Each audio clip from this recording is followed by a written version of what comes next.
টাকা নিয়েও কুড়িগ্রামের ফুলবাড়ী উপজেলার বড়ভিটা ইউনিয়নের চেয়ারম্যান আতাউর রহমান মিন্টুর বিরুদ্ধে দুস্থ নারীদের ভিজিটি কার্ড না দেওয়ার অভিযোগ উঠেছে। এই ঘটনায় তার বিরুদ্ধে উপজেলা মহিলা বিষয়ক অধিদপ্তরে অভিযোগ করেছেন ভুক্তভোগীরা। অভিযোগ তদন্ত সাপেক্ষে ব্যবস্থা নেওয়ার আশ্বাস দিয়েছেন উপজেলা নির্বাহী কর্মকর্তা। কুড়িগ্রাম থেকে মোহাম্মদ মিজানুর রহমানের রিপোর্ট, জানাচ্ছেন জামান আশরাফ। কুড়িগ্রামের ফুলবাড়ীতে দুস্থ মহিলা উন্নয়ন কর্মসূচি সহায়তা হিসেবে বিডব্লিউবি ভিজিটি কার্ড প্রদানে টাকা নিয়েও নাম তালিকায় অন্তর্ভুক্ত করেননি বড়ভিটা ইউনিয়নের চেয়ারম্যান আতাউর রহমান মিন্টু। এমন অভিযোগে তার বিরুদ্ধে উপজেলা মহিলা বিষয়ক অধিদপ্তর সহ বিভিন্ন দপ্তরে লিখিত অভিযোগ করেছেন ভুক্তভোগীরা।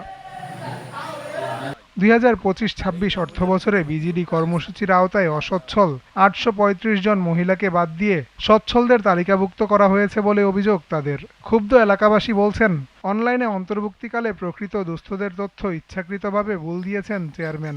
যারা টাকা দিবের পাশে তাদের কাজ হয়েছে, আমার টাকা দিয়ে পারিনি, আমার কাজ হয়নি। সুদের পর টাকা নিয়ে মিন্টু চেয়ারম্যান 5,000 টাকা দিয়েছি, এখন দেখি লিস্টত নাম নাই।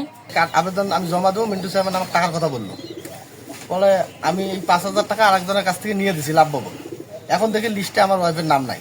লটারির মাধ্যমে কার্ড দেওয়ার কথা থাকলেও সময় স্বল্পতা দেখিয়ে চেয়ারম্যান অগ্রাধিকার তালিকা পাঠান বলে জানিয়েছেন বড়ভিটা ইউনিয়নের সংরক্ষিত মহিলা সদস্য জান্নাতি খাতুন আলো। চেয়ারম্যান সাহেব দায়িত্ব পাওয়ার পর উনি সময় স্বল্পতা দেখিয়ে অগ্রাধিকার তালিকা দ্রুত প্রেরণ করেন।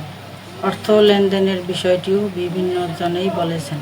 তবে সব অভিযোগ অস্বীকার করেছেন বড়ভিটা ইউনিয়নের চেয়ারম্যান। যে অভিযোগ উঠেছে এটি বানোয়াট এবং ভিত্তিহীন, একদম মিথ্যে কথা।